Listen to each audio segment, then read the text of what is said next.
নমস্কার। আমাদের যে পডকাস্ট সিরিজটি চলছে, চাকরির বহুমাত্রিক চর্চা, এই সিরিজের আজকে আমরা বিশেষ অতিথি হিসাবে পেয়েছি আমাদের অত্যন্ত প্রিয় এবং কাছের মোদাস্সার মোল্লা স্যারকে। নমস্কার স্যার। নমস্কার। আমরা স্যারকে রিকোয়েস্ট করেছিলাম যে আজকে এই পরিস্থিতিতে দাঁড়িয়ে ছাত্রছাত্রীদের কিছু গুরুত্বপূর্ণ কথা যেটা শেয়ার করা ভীষণ গুরুত্বপূর্ণ। আমি প্রথমে মোদাস্সার স্যারের একটু পরিচয় দিই। মোদাস্সার স্যার একজন WBCS এক্সিকিউটিভ অফিসার। দীর্ঘ ৮ বছর তিনি ব্লক ডেভেলপমেন্ট অফিসার হিসাবে তিনি দক্ষতার সঙ্গে কাজ করেছেন। তারপরে তিনি বর্তমানে এখন ডেপুটি সেক্রেটারি হিসাবে রয়েছেন ওয়েস্ট বেঙ্গল মাদ্রাসা সার্ভিস কমিশনে এবং পশ্চিমবঙ্গ সরকারের সিনিয়র ডেপুটি সেক্রেটারি পদে তিনি নবান্নে রয়েছেন। এটা তো তার পরিচয়ের আরেকটা দিক আমরা বললাম, কিন্তু সবথেকে যেটা বড় পরিচয় তার সেটা হচ্ছে একজন মানুষ হিসাবে তিনি কিন্তু কখনো তার শিকড়কে ভুলে যান না। মাটির টান এবং যে প্রত্যন্ত গ্রামে তিনি বেড়ে উঠেছেন, সেই গ্রামের দুস্থ মেধাবী ছাত্রছাত্রীদের অসহায় অবস্থাকে তিনি ছোটবেলা থেকে পর্যবেক্ষণ করেছেন।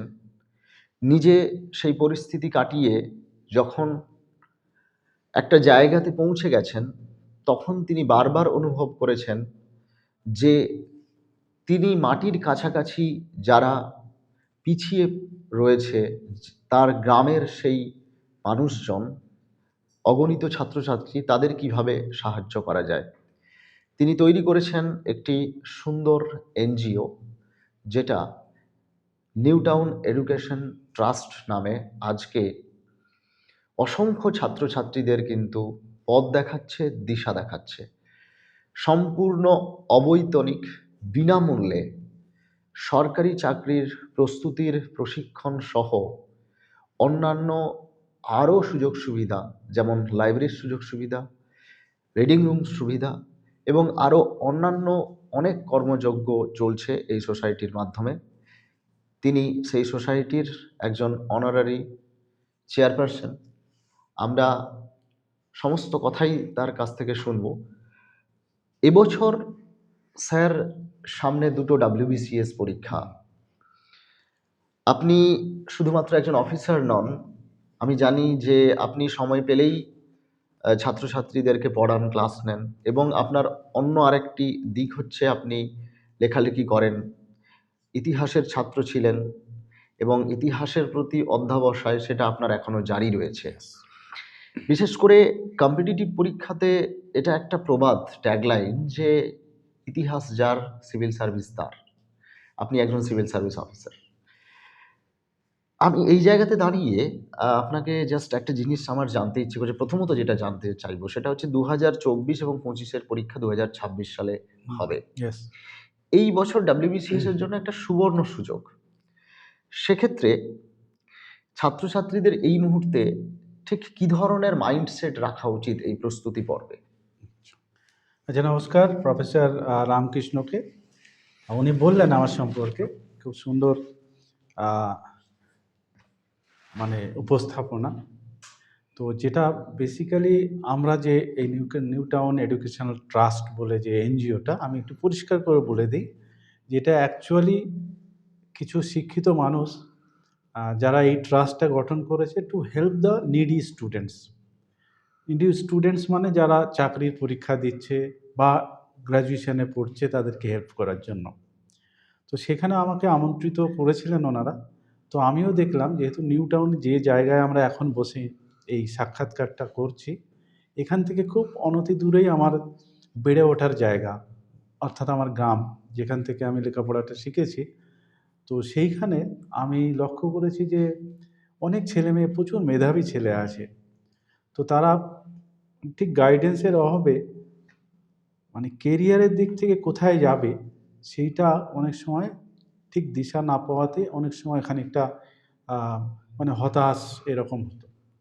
তো আমরা এখান থেকে এইটা শুরু করলাম, এবং সেখান থেকে বলতে ভালোই লাগছে যে কিছু ছেলেমেয়ে অলরেডি বিভিন্ন পরীক্ষা আদার দ্যান ডব্লিউবিসিএস, যেমন পুলিশের পরীক্ষা, যেমন ওই ক্লার্কশিপ ইত্যাদি পরীক্ষাতে সফলতা অর্জন করেছে। ছোট ছোট অনেক ভালো লাগা, ছোট খুব মানে কি বলবো, মানে খুব ইন্সপায়ারিং গল্পও আছে এর মধ্যে, আমরা পরে সেটা আসবো। কিন্তু আপনি যেটা বললেন যে এই সামনে যে 2026-এ আমাদের পশ্চিমবঙ্গের প্রিমিয়াম সার্ভিস যেটা আর কি ডব্লিউবিসিএস, তার ডব্লিউবিসিএস প্রিলিমস এবং মেন্স দুটোই হবে। অনেকে খুব ভালো প্রস্তুতি নিয়েছে। এখানে প্রথমে যেটা বলা দরকার সেটা হচ্ছে যে প্রস্তুতির ধরনটা কিন্তু আমরা যে সময় পরীক্ষা দিয়েছিলাম সেই 2007 সাল আর এখন এটার একটা গুণগত পরিবর্তন এবং এর যে মেটেরিয়াল রিসোর্স তার একটা পরিবর্তন এসছে। কিন্তু পরীক্ষাই পরীক্ষাতে পরীক্ষার্থী আর পরীক্ষা হল এই দুটো কিন্তু বদলায়নি। এই জন্য আমি বলবো যে যেমন করে আপনি প্রচণ্ড নিষ্ঠার সাথে আগে আমরা যেমন পড়তাম, আপনার কিন্তু সেই পড়াটা জারি রাখতে হচ্ছে। আর এখানে সুবিধাও আছে, কিছু অসুবিধাও আছে। সুবিধাটা কি, যে আমাদের সময় মেটেরিয়াল জোগাড় করতেই অনেক সময় অতিবাহিত হতো, মানে কোন নোটটা পড়বো, কোন বইটা পড়বো, সেইটাই খানিকটা সময় নিয়ে নিত। এখন যেহেতু সোশ্যাল মিডিয়া এবং ডিজিটাল প্ল্যাটফর্মে আমরা খুব সহজে এই মেটেরিয়ালগুলো পেয়ে যাচ্ছি, কিন্তু পরীক্ষার প্রস্তুতিটা কিন্তু সেই যে আগের দিনের অধ্যবসায় ছিল সেই অধ্যবসায় এখন থাকে। এবং যারা সফল হচ্ছেন তারা কিন্তু একই ক্লাসিক্যাল স্টাইলেই পড়াশোনা করছে। তো যারা পড়াশুনো করছেন, বিশেষত আপনি বলার মধ্যে একটা সুন্দর কথা বলেছেন যে হিস্ট্রি যার সফলতা তার, কথাটা পুরো সত্য না হলেও আংশিক সত্য। কেন, সিলেবাসের প্যাটার্ন যদি আপনি দেখেন তাহলে দেখবেন যে হিস্ট্রিতে আমাকে প্রিলিমসের জন্য পড়তে হচ্ছে, আবার মেন্সের জন্য কম্পালসারি পেপারে হিস্ট্রি আসছে, তার সাথে আপনার যদি অপশনাল থাকে তাহলে আপনি অপশনালের সূত্র ধরে প্রিলিমস, তার কম্পালসারি পেপার এবং অপশনাল পেপার তিনটেকেই কম সময়ে একটা বড় জায়গাকে কাভার করতে পারছেন। তার সাথে যদি আপনার একটু গ্র্যাজুয়েশনে হিস্ট্রি পড়া থাকে বা হিস্ট্রি স্টুডেন্ট হয় তাহলে তো খুবই সুন্দর। একদম। সেই জন্য হিস্ট্রি একটা বেশ সেফ সাবজেক্ট, কিন্তু তার মানে এই নয় যে অন্য সাবজেক্টগুলো কম্পিটিশনে পিছিয়ে যাবে। এমন যে এখন যেমন অন্যান্য সাবজেক্ট সোশিওলজি, সাইকোলজি, ইভেন ম্যানেজমেন্টের খানিকটা সাবজেক্ট সেগুলো ভালো স্কোরিং আসছে। তবে মেধাবী ছাত্র যারা এবং যারা একটু ওই আর কি, শুধু মেধাবী তো নয়, মানে যারা একটু ঠিক সেই অর্থে বললে যারা টেকনিকটা বোঝে, তারা কিন্তু কম সময়ে অনেকটা সিলেবাস কাভার করে নেয়।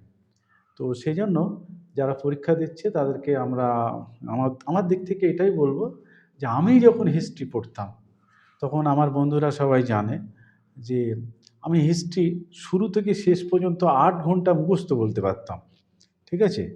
তো আমার পড়ার স্টাইলটা ওরকম ছিল যে আমাকে মুখস্থ বিদ্যা লাগাতে হবে। এইটা যেমন আছে, আর আমাদের সময় একটা বই ছিল প্রিলিমসের জন্য, এখনও আছে, পুরনো কলেজ স্ট্রিটে গেলে পাওয়া যাবে, ওই কোয়েল চক্রবর্তী হাজরা। ওই ইতিহাস বইটা আমরা গোড়া থেকে শেষ অবধি একদম বাইবেলের মতো পড়ে গেছিলাম।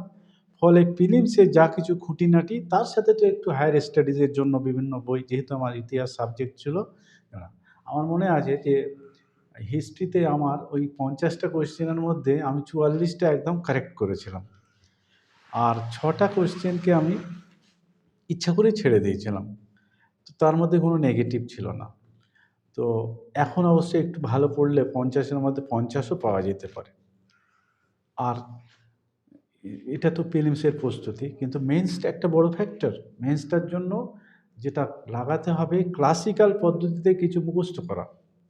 ঠিক আছে? যেমন আমার মনে আছে যে এখন তো সিলেবাসটা আমাদের সময় 4টে ছিল, মানে ফার্স্ট পেপার, সেকেন্ড পেপার, এখন সব মিলেমিশে 2টো পেপার হয়ে আছে। তো 2টো পেপারের আপাত দৃষ্টিতে মনে হবে বিরাট বড় সিলেবাস, ওটা তো বুঝে বুঝে পড়ে লেখা সম্ভব নয়। কিছু কিছু কোয়েশ্চেন আছে একদম শিওর শর্ট, সেগুলোকে তৈরি করতে হবে, মুখস্থ করতে হবে। যেমন ওই রোল অফ ফিলোসফার, হ্যাঁ, ইন ফ্রেঞ্চ রেভলিউশন, হুম। সেটা আপনি একদম মুখস্থ করবেন। মৌর্য সাম্রাজ্যের পতনের কারণ আমার সময় এসেছিল, যে ব্রাহ্মণ্য আন্দোলনে কতটা দায়ী ছিল, এগুলো আপনি পয়েন্টস অনুযায়ী সাজিয়ে সাজিয়ে লিখবেন। অবশ্যই আপনার নোটসগুলো এনরিচড হতে হবে। এখন অনেক রিসোর্স আছে, আপনি তৈরি করুন, করলে কিন্তু চলে আসে এবং হিস্ট্রি একটা সেফ সাবজেক্ট হিসাবে ভালো নম্বর দেয়। আমার সময় আরেকটা অপশনাল পেপার ছিল, সেটা বাংলা। বাংলাও ওয়াজ ইট আ ল্যাঙ্গুয়েজ, কিন্তু তাতেও ভালো স্কোর আমি পেয়েছিলাম। সুতরাং যারা পড়াশুনো করে অপশনাল এবং এইগুলো সবগুলো টেকনিকগুলো খুব সুন্দর করে পড়লে সিভিল সার্ভিসে সফলতা আসবেই। একদম।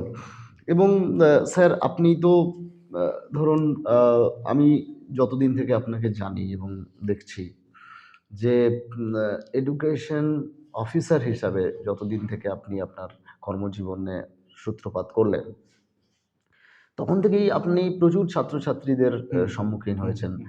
যেহেতু আপনি district civil service study yes, yes, সেন্টারের ইয়েস। হাওড়াতে আ হুম, ইয়েস, ছিলেন আপনি ছিলেন। এডুকেশন অফিসার হিসাবে। তো আপনি ইউপিএসসির স্টুডেন্টদেরও দেখেছেন, ডব্লিউবিসিএস এর স্টুডেন্টদেরও দেখেছেন এবং এই ট্রাস্টে যেটা আমার কাছে খুব অনুপ্রেরণা, যেটা আপনার কাছে আমি শুনবো যে আমি একটু প্রসঙ্গত বলে দিই যারা শুনছে, এই ট্রাস্টের মাধ্যমে কিন্তু শুধুমাত্র মাইনরিটি স্টুডেন্টরাই পড়াশোনা করে না। মানে মাইনরিটি এবং তার সঙ্গে এসসি তারাও কিন্তু বিনামূল্যে পড়াশোনা করে। ইয়েস। তো একটি এসসি পরিবারের অন্তর্গত একটি ছেলে, সে তার পরিবারের প্রতিকূলতাকে অতিক্রম করে এমনভাবে সফলতা পেল এবং সেই সফলতা পাওয়ার জন্য আপনারা তাকে সাহায্য করলেন। আমি একটু শুনতে চাইবো তার গল্পটা যদি একটু বলেন। কারণ আমরা হুম, অনেক সময় না প্রচুর অজুহাত খাড়া করি চাকরির প্রিপারেশনের নিতে গিয়ে। আমার এই কারণটা ছিল বলে হলো না। আমরা অনেক ঠিক। অজুহাত খাড়া করি। কিন্তু এই গল্পটা যেটা একদম ট্রু স্টোরি আমাদের চোখের সামনে ঘটে গেল, একদম সদ্য, খুব বেশি দিনেরও পুরনো নয়। একটু সেই ছেলের না ঠিক, একটু খুব কথা সুন্দর। যদি মানে বলেন। এটা এত ইন্সপায়ারিং একটা গল্প।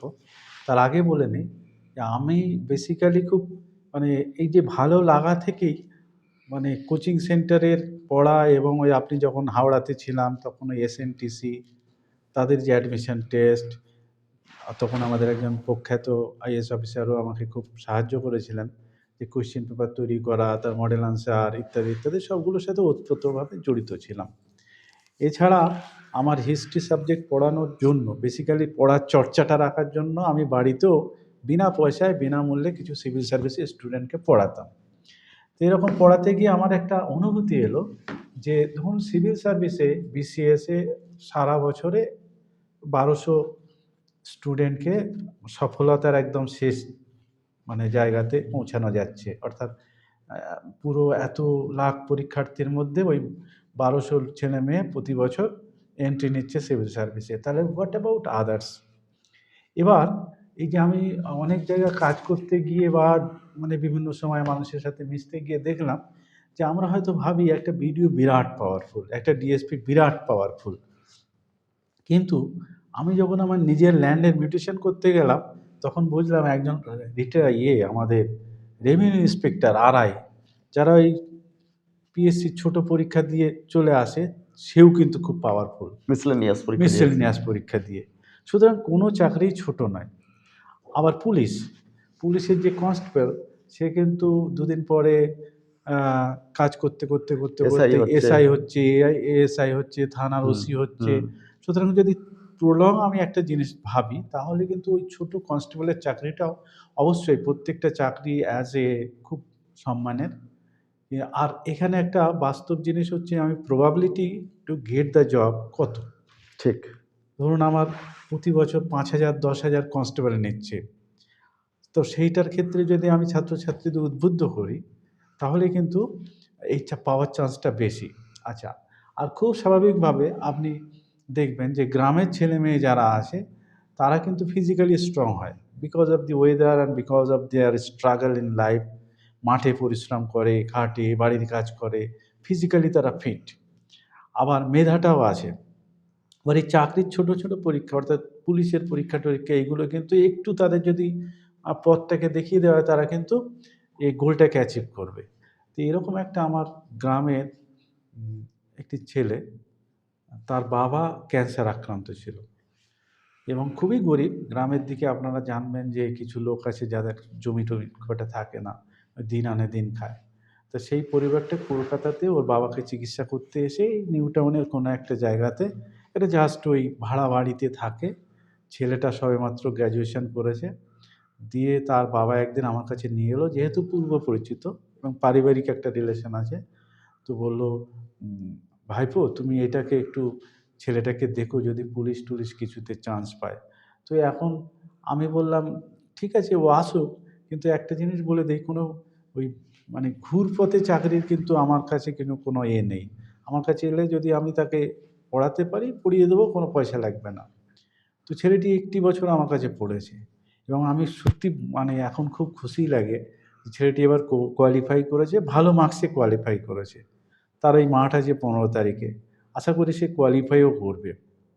এবং ওর যে চেঞ্জটা আমি দেখলাম, যে পড়াশুনোটা একদম কিছু জানতো না, সেই হিস্ট্রি বইটাকে বললাম তুমি মাধ্যমিকের বই জোগাড় করো, জিআইয়ের বই জোগাড় করো, কিন্তু ওর মধ্যে আয়রন ডিটারমিনেশনটা এত ছিল। ও একদিন আমাকে এসে বলল যে স্যার আমি তো সারাক্ষণ সময় পাই না, কারণ আমার বাবার ট্রিটমেন্টটা করতে হয়, তারপরে সংসারটাকে দেখতে হয়, বাবার কোনো ইনকাম নেই, তাহলে আমাকে একটা শপিং মলে কাজ নিতে হচ্ছে। তা আমি প্রথমে বললাম তুমি শপিং মলে যদি কাজ নাও তাহলে আর কী করে পড়বে। তো বললো না আমার কাজটা হচ্ছে ওই লেবারের মতো, বড় বড় মালগুলোকে তুলে দেওয়া, মুটে আকারে তুলে দেওয়া, লেবারের মতো কাজটা করে আমি 6-8 ঘন্টার মধ্যে রিলিজ হয়ে যায়, তারপরে হয়। তো বললাম ঠিক আছে তাই করো। একদম সে এত নিষ্ঠার সাথে ওই যে শপিং মলে লেবারের কাজটা করেছে, তার সাথে পড়াশুনো করেছে। এবং আমার বাড়িতে আমার মিসেসও ঘটনাক্রমে টিচার, ও অঙ্কের টিচার। সে তাকে টেস্ট নিত, আমরা ওখানে মক টেস্ট দিতাম, দেখতাম যে কত কুইক সে উত্তরগুলো দিতে পারছে। এখন মোটামুটি সে পাস করে গেছে এবং তার পড়াশোনা আরও আছে, মানে সে এখনও চেষ্টা করবে আরও কিছু ভালো করার জন্য। এরকম আরও একটা ছেলে, সে ক্লার্কশিপ পেয়ে গেছে।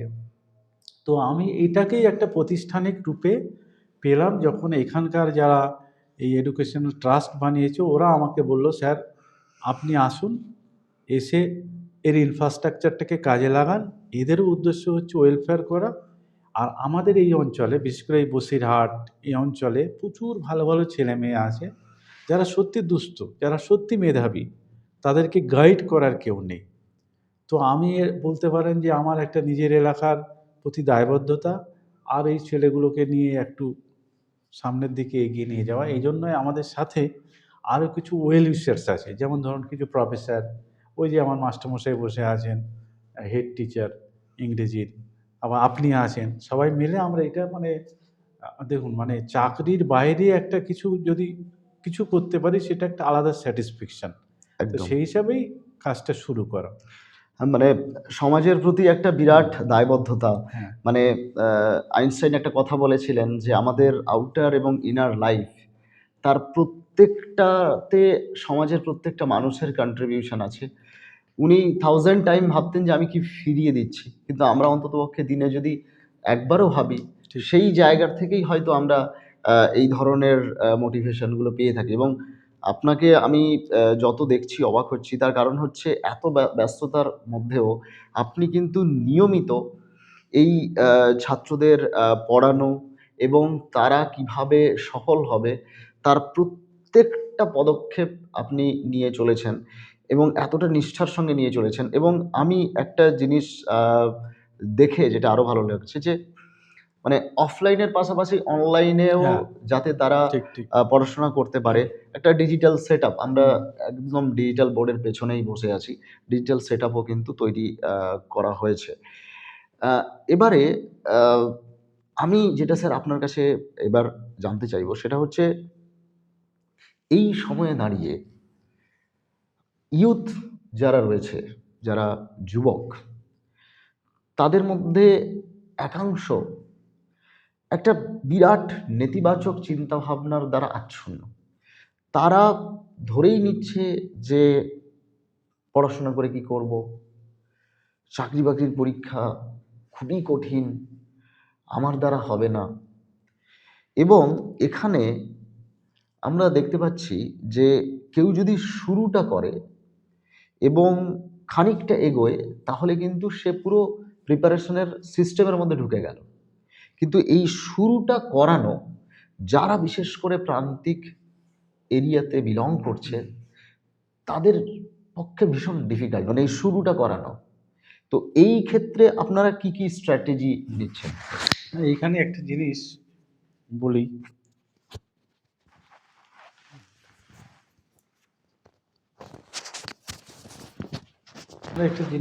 মানে আপনার কথার সূত্র ধরেই বলি যে আমরা আগেই বললাম না যে ধরুন ডিজিটাল যুগ চলে এসছে, আমরা এখন we are living in digital এরা। এইখানে অনেকগুলো সুবিধা আছে, অসুবিধাও আছে। অসুবিধাটা হচ্ছে ডিস্ট্রাকশন। এই যে ইউটিউবের বিভিন্ন ভিডিও, এটাকে আপনাকে একটু বেছে বেছে যদি দেখেন তাহলে আপনার কাজে লাগবে।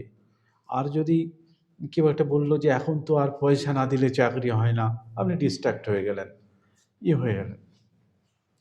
আমরা যখন চাকরির প্রস্তুতি নিয়েছিলাম তখন এই নিউ টাউন আজকে যেটা দেখছেন এটা কিন্তু এই নিউ টাউন ছিল না, তখন জাস্ট জমিটা অ্যাকোয়ার হয়েছে। আর বিকেলবেলা আমার মনে আছে আমি এইখানেই থাকতাম, বিকেলবেলাতে আমার পকেটে একটা নোটস থাকতো, তখন আমি সকালবেলা ভোরবেলা উঠে হিস্ট্রি পড়তাম। হিস্ট্রি পড়ে একটা সাদা কাগজে সমস্ত গভর্নর জেনারেল, তাদের নাম, তাদের অ্যাক্টিভিটিস, তাদের টেনিওর কোন কোন জায়গায়, মানে কত বছর ছিল, সেগুলো সব লিখতাম, লিখে পকেটের মধ্যে নিয়ে আসতাম। নিয়ে এসে আমি রাস্তা দিয়ে একা হাঁটতে হাঁটতে হাঁটতে হাঁটতে মুখস্থ বলতাম, এবং যেখানে আটকে যেতাম নোটটা দেখে নিতাম। ঠিক আছে? তো পড়াশোনার ওই রকম একটা অধ্যবসায় প্রত্যেকেরই দরকার, যে কোনো পরীক্ষায় ছোট হোক বড় হোক। সে যখন পড়বে ততক্ষণ মধ্যে 100% তার মধ্যে মনোনিবেশ করতে হবে। এইটা করলেই কিন্তু সে আরবান হোক, সাবারবান হোক আর রিমোট হোক, তার কিন্তু সফলতা আসবেই।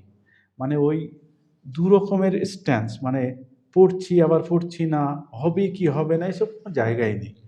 আপনি যদি লেগে যান, দুটো জিনিস আমি বলি যে এখনো পর্যন্ত পুলিশের চাকরিতে, যেগুলো কনস্টেবলের চাকরি, যারা বিশেষত মাইনরিটি এবং এসসি স্টুডেন্ট আছে তাদের ক্ষেত্রে বলি যে এখনও আমাদের লেডি কনস্টেবলের যে এক্সাম হয় সেখানে দেখবেন যতগুলো সিট কোয়ালিফাই তার থেকে কম পড়ছে, যত সিট তার থেকে কোয়ালিফাই কম করছে। তাহলে এইখানে কম্পিটিশনটা কিন্তু এখন অনেক ফাঁকা আছে। তা আপনি যদি এইটুকু করেন, মানে আগে থেকে একটু টার্গেট সেট করে নেন যে আমি এইটা করব, তাহলে ওই সমস্ত ছাত্রছাত্রী মানে যখন ক্লাস 12 পড়ছে তখন একটু পরীক্ষার পদ্ধতিটা কী, জিআই জিনিসটা কী, ওই দুটো একটা বই টই একটু ঘেঁটে নিয়ে তারপরে ভালো করে একটু পড়ে নিলেই, কোশ্চেন তো উইদিন সিলেবাসের মধ্যেই থাকে, কিন্তু practice makes a man perfect. মানে একদম। একটু কীভাবে ওএমআর শিটে তাড়াতাড়ি উত্তর দিতে হবে, জিআইটা কীভাবে করতে হবে, কিছু ছোট ট্রিক্স কীভাবে করবে, এই কলা কৌশলগুলো নিলেই কিন্তু ওই যে আগামী একটা বড় জীবনের হতাশা থেকে খুব তাড়াতাড়ি সফলতাটা আসে। আর আমাদের সবসময় মনে রাখা দরকার যে আপনি ধরুন যে আজকে যে প্রাইম মিনিস্টার হয়েছে বা চিফ মিনিস্টার হয়েছে, সে কি একদম শুরুতেই চিফ মিনিস্টার হলো? হলো না তো। আমাকে একটা লং কেরিয়ারের মধ্যে দিয়ে যেতে হবে। তো প্রথমে একটা ছোট চাকরি হলো, তারপরে আমি আরেকটা বেটারে গেলাম, তারপর সিভিল সার্ভিস দিলাম, সিভিল সার্ভিসে এলাম। এইভাবে আস্তে আস্তে আস্তে এগোতে হবে। আর হতাশা করে লাভ নেই, কারণ হতাশার কোনো জায়গাই নেই। আপনি যে পরিবেশে আছেন সেখানে সার্ভাইভাল অফ দি ফিটেস্ট, লড়তে হবে। ঠিক আছে? এটা হচ্ছে বড় জিনিস। পড়াশোনাটাকে যদি খুব মন দিয়ে করা হয়, সিস্টেমেটিক্যালি করা হয়, তাহলে কিন্তু সফলতা আসবেই। আর শেষে একটা বলি, বিবেকানন্দের একটা লেখা পড়েছিলাম, তাতে বলা আছে যে যে নদীটা চলতে চলতে চলতে চলতে মরুভূমিতে শুকিয়ে গেল, তার জার্নিটাও কিন্তু সফল, সেই জার্নিটা ব্যর্থ নয়। কেন, নদীটা যতদূর জলটাকে গড়িয়েছে তার দুই দিকে কিন্তু সবুজের গাছপালা ইত্যাদি জন্ম দিয়েছে, ফল ফুলে ভর্তি করে দিয়েছে, যদিও সে মরুভূমিতে হারিয়ে গেছে। আমাদের কেরিয়ারের লাইফটাও এরকম। হতাশার কী জায়গা আছে? আমি যা শিখব ওটা অটোমেটিক্যালি আমাকে বেনিফিট করবে। আম এখানে তো ডেডিকেশন, তিতিক্ষা এগুলো খুব দরকার। তো আপনি যেভাবে ডিটারমাইন্ড হবেন আপনার কিন্তু সেইভাবেই জীবন বদলাবে। সুতরাং হতাশার কোনো জায়গা নেই, পড়াশুনো করে যেতে হবে, আমাদের দেশ চলবে, প্রশাসন চালাতে হবে, পুলিশের রিক্রুটমেন্ট হবে, অফিসার লাগবে, টিচার লাগবে, লাগবেই এগুলো। তো আপনি যদি বসে পড়েন তাহলে অন্য কেউ একজন নিয়ে নেবে। এটা হচ্ছে মূল ফান্ডা। ধরুন 10টা টিচার রিটায়ার করবে, তো 10টা তো নতুন যাবেই। আপনি ভাববেন যে 10টা মোটে, এটা তো আমার হবে না বোধহয়। তাহলে অন্য একজন এসে ওটাকে ফিল আপ করে দেবে। পুলিশ রিটায়ার্ড করবেই, ডিফেন্স লাগবেই, যেতে হবে। আর একটা জিনিস হলো যে আমরা শুধুমাত্র স্টেট সার্ভিসের প্রতি কেন এত ফোকাসড হয়ে থাকবো? এখন তো অনেক বড় জিনিস হয়ে গেছে, সিজিএল দিচ্ছে, সেন্ট্রাল রিজার্ভ ফোর্স, এইগুলো তো আমাদেরকে বেশি বেশি করে যেতে হবে। এখন আমাদের ওয়েস্ট বেঙ্গল গভর্নমেন্টের ওই সোমনাথ টেগোর যে সিভিল সার্ভিস ট্রেনিং সেন্টার হয়েছে, সেখান থেকে অনেকেই সাকসেস হয়ে যাচ্ছে। সুতরাং আমাদের কিন্তু পুরো জিনিসটাকে একটা ভালো করে ধরতে হবে আর কি, এটা হচ্ছে মূল ব্যাপার। সুতরাং হতাশ হওয়ার জায়গা নেই। যারা পরীক্ষা দিচ্ছেন, যারা পরীক্ষা দেবেন, খুব পজিটিভ ওয়েতে নেবেন। এটা এমন কিছু রকেট সায়েন্স নয়, একটু ভালো করে পড়লেই আহ, অবশ্যই সফলতা আসবে। হ্যাঁ, এটা একদম রকেট সায়েন্স নয়। আপনি স্যার অনেক ছাত্রছাত্রী দেখেছেন এবং আপনি খুব সুন্দর বললেন যে যাদের মধ্যে লেগে থাকার মানসিকতা হ্যাঁ, রয়েছে তারাই কিন্তু শেষ একদম পর্যন্ত জিতে যায়। একদম। এবং স্বামীজির কথা বললেন, আমার শুনতে শুনতে খুব ভালো লাগলো যে আজকে স্বামীজির হ্যাঁ, জন্মদিনে বসে হ্যাঁ, আমরা হ্যাঁ, ঠিক, 12ই জানুয়ারি ঠিক। এই পডকাস্টটা আমাদের শুট আইকন করছি একদম, হ্যাঁ, একদম। এবং স্বামীজি কিন্তু খুব সুন্দর বলেছিলেন যে যদি তুমি জিতে যাও তাহলে তুমি নেতৃত্ব দেবে, একদম। আর যদি তুমি হেরে যাও তাহলে তুমি শিক্ষা দেবে। ইয়েস। তাহলে এখানে ডিকশনারিতে তার কোনো ব্যর্থতার কোনো জায়গাই নেই, জায়গাই নেই, হতাশার কোনো জায়গাই নেই, জায়গাই নেই। জায়গাই নেই।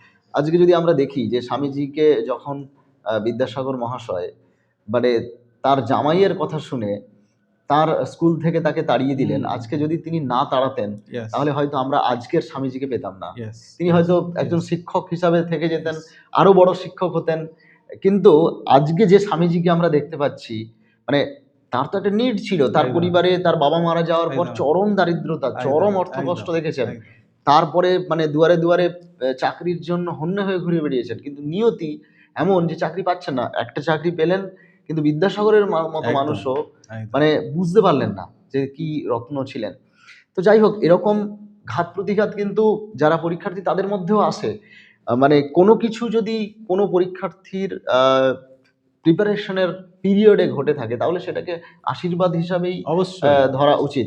অবশ্যই। আর আরেকটা জিনিস যেটা আমাদের জীবনেও ফলো করি, এখনো করি, যে যখন কোনো ব্যর্থতা আসবে, ব্যর্থটাকে চুলচেরা বিশ্লেষণ করতে হবে। আর ওই যে ডুমসডে, ওখান থেকে বেরোবার পথ কি? বেরোবার পথ হচ্ছে এই যে আমাদের জাতীয় আইকন বিবেকানন্দের বই পড়ো।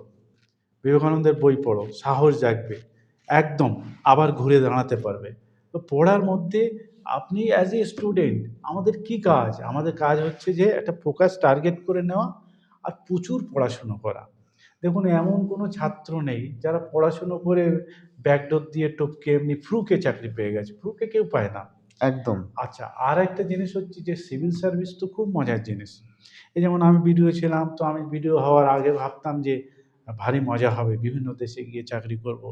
তো এখন ফিল করি really I am blessed one, যে আমি যেমন করে আমার সিভিল সার্ভিসে জয়েন করার আগে ভাবতাম যে জীবনটা যেমন আমার যাবে, জীবনটা তার থেকে বেশি সুন্দর হয়েছে। কারণ ঠিক। এত লোকের সাথে আমি মিশতে পেরেছি, এত জায়গার কালচার দেখতে পেয়েছি। এটা আমার জীবনে একটা বরং পরম সৌভাগ্য। এত লোককে একটু সার্ভিস করার চেষ্টা করেছি, দেওয়ার চেষ্টা করেছি। হয়তো অনেক কিছু ভুলও করেছি। কিন্তু তারপরেও যে সেই ফ্রম কুচবিহার থেকে শুরু করে প্রায় অলমোস্ট আমি প্রায় ১২ টা জেলায় চাকরি করলাম। তো এই যে পাওয়া, এই পাওয়া তো কোটি টাকার আমি ব্যবসা করে বিরাট ফ্ল্যাট বাণিজ্য করেও পাবো না। এইটা একটা বড় পাওনা। যারা চাকরি হয়তো ভাবে যে ছোট চাকরি, ছোট চাকরি ছোট নয় তো। ছোট চাকরির মধ্যে অনেক গ্ল্যামার। এখন দেখছেন না আপনি, সামান্য একটা প্রাইমারি স্কুলের টিচার বিএলও হয়ে গেছে। এখন বিএলও একজন প্রাইমারি স্কুলের টিচার, তার কাছে অনেক বড় বড় লোক তার বাড়িতে গিয়ে ধর্ণা দিয়ে বসে আছে, বাবু আমার নামে ভোটার লিস্টে আমার নামটা ঠিকঠাক এসছে তো, কি করতে হবে বলুন।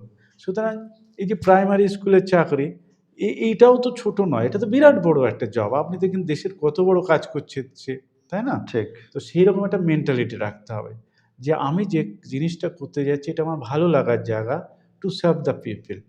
এই চিন্তাভাবনা যখন আসবে দেখবেন আপনার আ যারা পড়াশুনো করছে তাদের একটা পড়ার প্রতি আলাদা একটা ইয়ে চলে আসবে। আরেকটা জিনিস যেটা আমার মনে হয়েছে, এই অ্যারিস্টটল একটা কথা বলেছিল, অঙ্ক হলো আত্মার ওষুধ। ঠিক আছে? আপনি ইতিহাস পড়তে, পড়তে মনটাকে আপনি একটু খেলা থেকে ঘুরিয়ে আনলেন। যে নিউজিল্যান্ড আর ইন্ডিয়ার স্কোরটা কি হলো? পড়ছেন ইতিহাস, মন ওখানে চলে গেছে। অঙ্কবাবু করতে গেলে মনটাকে কিন্তু ঘোরানো যাবে না, ওখানে 100% দিতে হবে, নাহলে যোগ বিয়োগে ভুল হয়ে যাবে। সেই জন্য অঙ্কটা ভালো করে করতে হবে, ম্যাথটা জিআইটা ভালো করে করতে হবে। আর তার সাথে আমরা যদিও বাঙালি, কাজের ভাষা ইংরেজি, ইংরেজিটাও জানতে হবে। আমাদের একটা কমন ট্রেন্ড, আমি ছাত্র সাথে মিশে এটুকু বুঝেছি, যিনি বাপু ইংরেজিতে ভালো তিনি অঙ্কে কাঁচা, যিনি অঙ্কে ভালো তিনি ইংরেজিতে স্কোর করতে পারেন না। সিভিল সার্ভিসেও তাই হয়। একটা ছেলেকে আমি দেখলাম যে পুরো ম্যাথ জিআই করে এসছে, ইংরেজি সব ছেড়ে দিয়ে এসছে, ডিসকোয়ালিফাই করেছে। আরে বাবু, তোমাকে তো মানে you will be the master of all trades, তুমি তো জেনারেল ফিজিশিয়ান, তোমাকে তো সবগুলো জানতে হবে। জেনারেল জিকে মানে কি? You have to know something of everything, something of everything, এটা জানতে হবে। এইটা নিয়ে তুমি শুরু করলে, এবার যখন করবে সেটা উল্টোটি করতে হবে। You have to know everything of something, এই হচ্ছে টার্গেট। তাহলে তুমি কিন্তু সফলতাটা খুব তাড়াতাড়ি আসবে। আমাদের সময়ে এরকম কেউ আমার মেন্টর ছিল না, আমরা নিজেরাই ভাবতাম, নিজেই নোটস সংগ্রহ করতাম, আমাদের টাইমটা একটু বেশি লেগে গেছিলো। কিন্তু এখন সিভিল সার্ভিসে, অন্যান্য চাকরিতে 20 বছর 21 বছরের ছেলে মেয়ে ক্রাক করে বেরিয়ে আসছে। মানে ধরুন সবে গ্র্যাজুয়েশন করেছে কম্পিউটার সায়েন্সে, করেই আমার সাথে আমার একটা প্রফেশনাল মেয়ে হলো কাহিক হাসান বলে, বিটেক, এই মধ্যমগ্রামে বাড়ি। সে 2020-তে পাস আউট করে 21-এই পেয়ে গেছে। আমার নিজেরই ভাইপো আছে, সে বছরে যে করলো, যে বছরে গ্র্যাজুয়েশন করলো সেই বছরেই সিভিল সার্ভিস ক্রাক করে দিল। কেন না, ও আগে থেকে সিলেবাসটা কি বই পড়তে হয় এটা তাল মিলিয়ে যাচ্ছিল। তো এই যে এটাকে বলে আর্লি গোল সেটিং, মানে যারা পড়ছে, গ্র্যাজুয়েশনে পড়ছে, গ্র্যাজুয়েশনের পরে কি করবো এটা গ্র্যাজুয়েশনের সময়ই ভেবে নিতে হবে। এই আর্লি গোল সেটিং যাদের হবে তারা কিন্তু তাড়াতাড়ি এই সফলতার মুখটা দেখবে। এবং খুব ইন্টারেস্টিং, আমি তো বলবো যারা সরকারি চাকরি, বিশেষত যারা একটু আর কি সিভিল সার্ভিসে আসবে, তাদের ক্ষেত্রে অবভিয়াসলি মানে খুব ভালো, মানে পুরো ওয়েস্ট বেঙ্গলটা জানা, পুরো দেশটাকে ভালো করে জানা, ঠিক আছে, এই মানে সুযোগটা আলাদা কিন্তু একটা আলাদা কনফিডেন্স একটা তৈরি হয়। কনফিডেন্স তৈরি হয়। কারণ একটা মানে অলরাউন্ড অলরাউন্ড ডেভেলপমেন্টের জন্য যে ডেভেলপমেন্ট সমস্ত বিষয়গুলো বিষয়গুলো পড়ার আছে। দরকার হয়, হ্যাঁ, মানে বিভিন্ন বিষয়ে তার ঠিক, নলেজের এক্সপার্টাইজ তৈরি একদম, হয় এবং একদম। একটা মানে জয় ফর হুম, নলেজ, হুম, এটা একটা তৈরি হয়। একদম। এবং এই যে মানে জ্ঞান এবং প্রজ্ঞার হুম, হুম, প্রতি যে ভালোবাসা, ঠিক। এটাও কিন্তু দরকার। না হলে একদম, কিন্তু কোনো একদম, পরীক্ষাই মানে একদম, কোনো একদম, পরীক্ষাতেই সফল হওয়া যাবে না। একদম, এবং এটা একটা স্যার নেশার মতো। মানে একদম। আপনি ধরুন আজকে হুম, এত ব্যস্ততার হুম, মাঝখানেও এটা তো একটা নেশা। একদম অবশ্যই এবং নেশা। এই নেশাটার জন্য আপনি পড়ছেন, একদম, বই লিখছেন একদম। এবং ওই নেশাটার জন্য আমি আপনাকে যখন আপনি ওই হাওড়াতে ছিলেন, হুম, আমি একদিন আপনাকে হাঁটতে, হাঁটতে প্রশ্ন হ্যাঁ। করেছিলাম যে, "স্যার আপনি এতক্ষণ ধরে কাজ করছেন, ম্যাডাম আপনাকে কিছু বলেন না?" কিন্তু মানে আমি খুব মানে আমি খুবই অনুপ্রাণিত হয়েছিলাম। ম্যাডাম এত সাপোর্টিভ হ্যাঁ, এবং যেহেতু শিক্ষক, হ্যাঁ, শিক্ষক। সেহেতু তিনি তো মানে ছাত্র তৈরি করবেন, একদম, ছাত্র তৈরি করার কারিগর একদম, হিসাবে তিনি নিয়োজিত। ফলে তিনি এই জায়গাটা রিয়ালাইজ করছেন এবং একদম। অ্যাজ এ অফিসার হিসাবে আপনিও যখন মানে ছাত্রকে তৈরি করা, তার ভবিষ্যৎ তৈরি করার জন্য সেই কাজে ব্রতী থাকছেন, তাতে মনে হচ্ছে যে তিনিও অনেকটা হ্যাপি। ইয়েস। এবং আপনার উত্তরের পরিপ্রেক্ষিতে আমি সেটাই হ্যাঁ, বুঝেছিলাম, একদম। তার নির্যাসটুকু বললাম। তো আমাদের যেটা আজকে আমরা অনুষ্ঠানের একেবারে শেষ পর্যায়ে চলে এসেছি। তো একটা জিনিস জানতে চাইবো যে একটা বিরাট কর্মযজ্ঞের পরিকল্পনা এবং সামনে একটা বিরাট স্বপ্ন নিয়ে এই এডুকেশন সোসাইটির যাত্রা শুরু হয়েছে। আগামী দিনে কি পরিকল্পনা রয়েছে বৃহত্তর ছাত্র সমাজের জন্য? একটু যদি বলেন।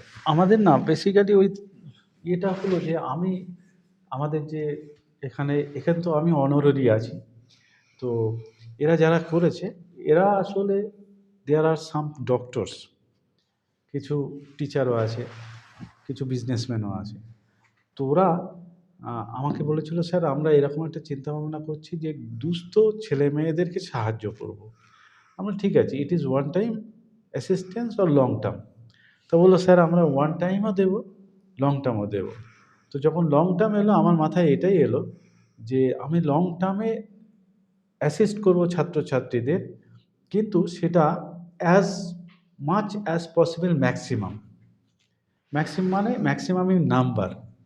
তো আমি যেহেতু বাড়িতে সিভিল সার্ভিসের আমাদের পড়াশোনার একটা পরিবেশ আছে, তো আমি ভাবলাম যে কেন যে এই যে পুলিশের পরীক্ষাগুলো এই যে বিরাট সংখ্যক রিক্রুটেড হয়, বিশেষত আমি একদম মানে মোর এক্সক্লুসিভলি বলি, আমি নবান্নের বিভিন্ন কাজের সূত্রে মানে একটা ডেটা পর্যালোচনাও করি। তাতে দেখলাম যে আমাদের মাইনরিটি ছেলেমেয়েরা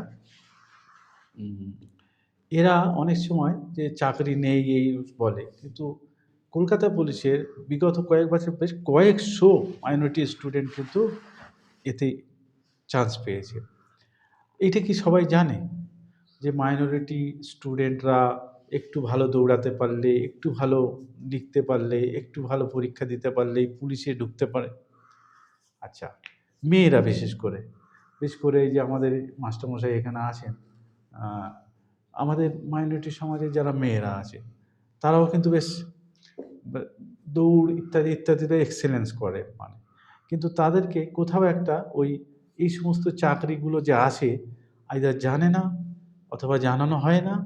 তো তাদেরকে যদি আমরা একটু মোটিভেট করি, তাদেরকে যদি একটু সাপোর্ট করে দিই, এবং তাদের তো অর্থনৈতিকভাবে এখনও তো অনেকে খুব দুস্থ, তো তাদের পড়ার পুরো খরচটা আমরা দিয়ে দিলাম। এখানে ভালো টিচার ফ্যাকাল্টি দিয়ে তাদেরকে ট্রেনিং দিয়ে দিলাম, ঠিক আছে? তো সেইভাবে এগোনো। প্লাস আমাদের এই অঞ্চলে প্রচুর এসসি বেল্ট আছে।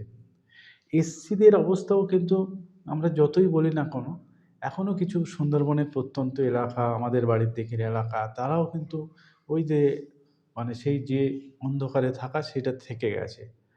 তো আমরা তাদেরকে নিয়েও একটা মানে ইনক্লুসিভ চিন্তাভাবনা, কারণ বিদ্যা আর জ্ঞান এর তো কোনো জাত ধর্ম থাকে না, এ তো সবার জন্য, এটা তো একটা মানে চিরন্তন ব্যাপার। তো এখানে আমাদের ওই সমস্ত জিনিস নেই, এখানে সবাই আমরা যারা মেন্টর আছি, যারা অর্গানাইজার ফ্রম বোথ কমিউনিটিস, এবং আমাদের মানে হলিস্টিক একটা চিন্তা ভাবনা, এইটা নিয়েই আমরা আগামী দিনে এখন শুরু করেছি। পুলিশের জন্য পরীক্ষা হয়ে গেল, কলকাতা পুলিশের প্রিলিমস পরীক্ষা হয়েছে, আমরা কলকাতা পুলিশের মেন্সের জন্য তৈরি করছি, প্লাস আদার পরীক্ষা যেমন সেন্ট্রাল গভর্নমেন্টের সিজিএল বা ওই যে সেন্ট্রাল সিআরপিএফের যে পরীক্ষাগুলো হয়, এগুলো খুব ভালো পরীক্ষা এবং ওখান থেকে প্রমোশনের স্কোপটাও ভালো, সেইগুলো নিয়ে চিন্তাভাবনা চলছে।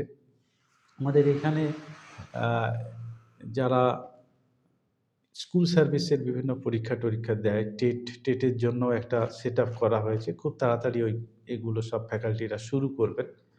তো এটা আমাদের basically it is not at all a profitable organisation, এটা পুরোপুরি একটা ওয়েলফেয়ারের সামনের দিনে এগুলোই করছি, এবং তার মানে এরা আমাকে খুব মানে ভরসা করেই ডেকেছে। আমি জাস্ট এদেরকে একটা, যেহেতু আমি সরকারি চাকরি করি, এখানে কোনো টাকা পয়সার লেনদেনের কোনো ব্যাপার নেই, just to give my effort something for establishing this institution as an academic institution, এটাই হচ্ছে আমাদের মূল জিনিস, ঠিক আছে? একদম। এবং এই একাডেমিক ইনস্টিটিউশনের যে পরিকল্পনা আগামী দিনে যেভাবে আপনাদের নেতৃত্বে পুরো টিম ওয়ার্কের মধ্য দিয়ে যেভাবে এগোবে, তাতে সোসাইটিতে একটা দারুণ তার একটা ঠিক। সুফল পাওয়া যাবে। ঠিক। এবং আমরাও আশা রাখছি। একদম। এবং আপনি যেভাবে কর্মনিষ্ঠ এবং যেভাবে নিষ্ঠার সঙ্গে সমস্ত কিছু করেন, তাতে আমরাও প্রত্যাশা রাখি যে আগামী দিনে এই নিউ টাউন এডুকেশন সোসাইটি কিন্তু সমাজের বুকে একটি ঠিক। অন্যতম জায়গা নেবে সমাজের মানুষের সেবার জন্য। ঠিক। আজকের এই স্বামীজির জন্মদিনে আমরা এই সিরিজটা করলাম, যারা মূলত মানুষকে ভগবান রূপে দেখে মানুষের মধ্যে অন্তর্নিহিত দেবত্বকে খুঁজে নিয়ে তাদের পূজায় নিবেদিত প্রাণ, সেই রকমই একজন ব্যক্তিত্ব হচ্ছেন আমাদের সকলের প্রিয় মোসাদ্দেক মোল্লা স্যার। আমরা আজকে পেলাম, জানতে পারলাম তার কর্মনিষ্ঠ নানান রকম দিকের কথা, এবং তারই ফসলস্বরূপ আরও এই এডুকেশন সোসাইটির সঙ্গে সংশ্লিষ্ট যারা রয়েছেন তাদের আত্মত্যাগ, এবং সেই আত্মত্যাগের ফলশ্রুতি হিসাবে যেভাবে নিউ টাউনের বুকে এই নিউ টাউন এডুকেশন সোসাইটির শ্রীবৃদ্ধি ঘটে চলেছে, নিশ্চয়ই আগামী দিনে মঙ্গলময় ঈশ্বরের কৃপায় সেই পথ চলা আরও সুন্দরভাবে এগিয়ে যাবে, এবং আমরা সমাজে তার একটা সুন্দর প্রতিফলন দেখতে পাবো। সবাইকে অসংখ্য ধন্যবাদ স্যার, আপনাকে অসংখ্য ধন্যবাদ। অত্যন্ত কর্মব্যস্ত, তার মাঝখানেও আপনি যেভাবে সময় দিলেন তার জন্য আমরা সত্যিই আপনার কাছে কৃতজ্ঞ। Thank you thank you sir.